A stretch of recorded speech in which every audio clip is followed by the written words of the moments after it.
क्या सीएम रेवंत रेड्डी की स्पीच राहुल गांधी के कामों पर पानी फेंकने का काम करती है? चलिए जानते हैं। सीएम रेवंत रेड्डी अपनी एक स्पीच में कहते हैं कि इंजीनियरिंग स्टूडेंट्स को कुछ नहीं आता है। एक सालाना 1,10,000 फीस देने के बाद भी वो बच्चे अपने खुद का జాబ్ అప్లికేషన్ ఫామ్ ఫిల్ नहीं कर सकते हैं।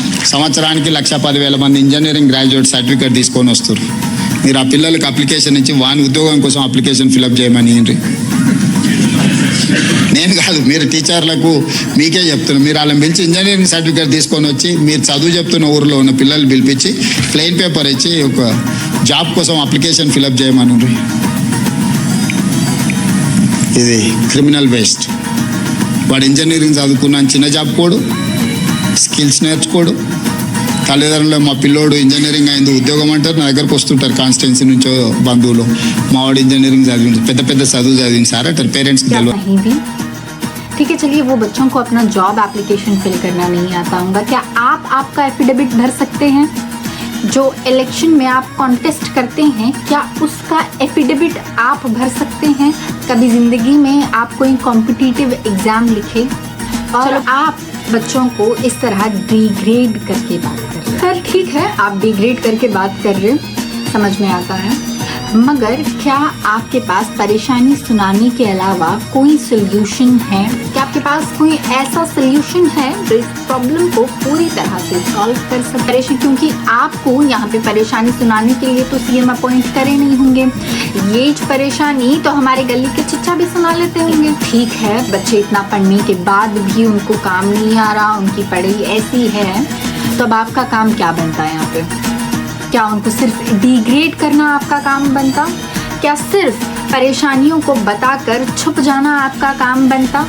या फिर उन परेशानियों पर काम करना भी आपका काम बनता? कभी केसीआर को गाली देने के अलावा, अपनी गरीबी सुनाने के अलावा अगर आप इन चीज़ों को देखें, इन चीज़ों को सॉल्व करने की नीयत से आप उनको देखें, तो शायद आप कुछ कर सकते। और सबसे मज़े की बात, सीएम साहब जो दिल में आया वो तो बोल देते स्पीच के चलते, मगर उसकी एकदम तुरंत बाद ही वो ज़बरदस्त क्लैरिफिकेशन भी पास करते। अब सामने वाला इतना बेवकूफ़ तो नहीं है कि समझ ना सके। पहले इलेक्शन के टाइम पर इनकी एक स्पीच थी, कांग्रेस है तो मुसलमान है, और अगर कांग्रेस नहीं है तो मुसलमान नहीं है।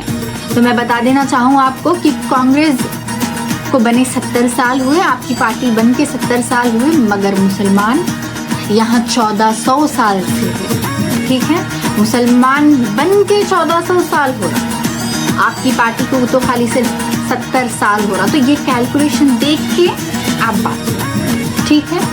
और इसके तुरंत बाद इनका क्लैरिफिकेशन आता कि नहीं मैं ऐसा नहीं बोला था, कांग्रेस का मतलब मुसलमान है और मुसलमान का मतलब कांग्रेस है। ठीक है, उनकी खैर बहरहाल आपकी जो स्पीच थी उनकी, उसमें इन्होंने ये बोले कि बच्चे सालाना 1,10,000 फीस देने के बाद भी कोई काम की नहीं है, ये सिर्फ एक क्रिमिनल फ्रेश है, ये एक क्रिमिनल ट्रैश है। फिर से इन्होंने क्लैरिफिकेशन दिए कि नहीं मेरा बोलने का मतलब ये नहीं था, बच्चे की फीस देने के बाद भी एंड ऑफ द डे उनके हाथ में स्किल नहीं है सिवाय अपनी डिग्री के।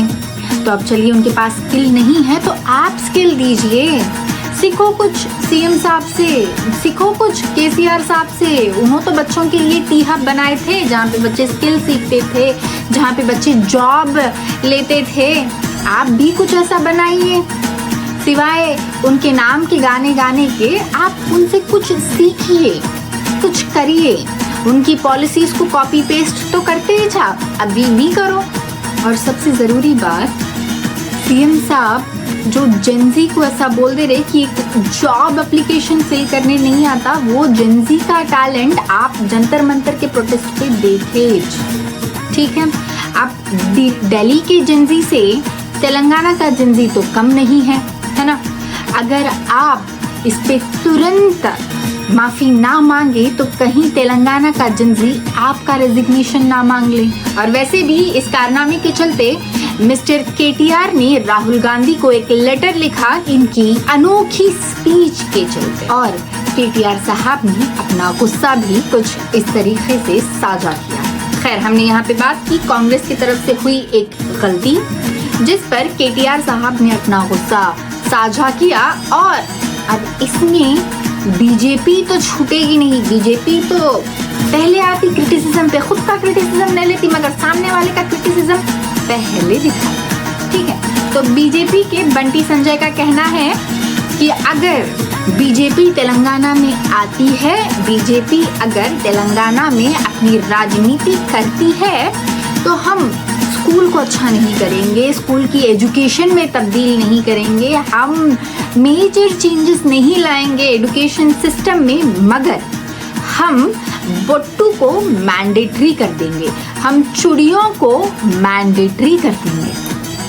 ये कहना है बंटी संजय का। बीजेपी की पॉलिटिक्स बहुत अनोखी रहती है। इन लोग जय तेलंगाना, जय बांग्ला, जय दिल्ली नहीं करते, इन लोग जय श्री राम थे। और जय श्री राम के चलते ही 2014 से 2026 तक जबरदस्त राजनीति कर रहे। एक ही नारा जय श्री राम, और अंधभक्त वोट दबा रहे।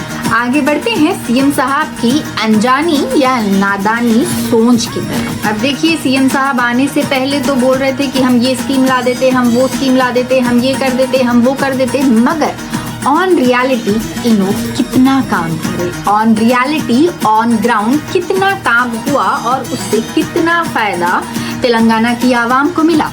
तो यहाँ पर अगर मैं बता दूं, सिवाय बस के और जीरो बिल, जो करंट का जो जीरो बिल का इन्होंने स्कीम लाए थे, इन दोनों के अलावा शायद ही कुछ और इम्प्लीमेंट हुआ है। ना पेंशन में कुछ आया, ना ही जो आप एक्स्ट्रा अमाउंट देते बोल के बात करे थे, ना वो मिला।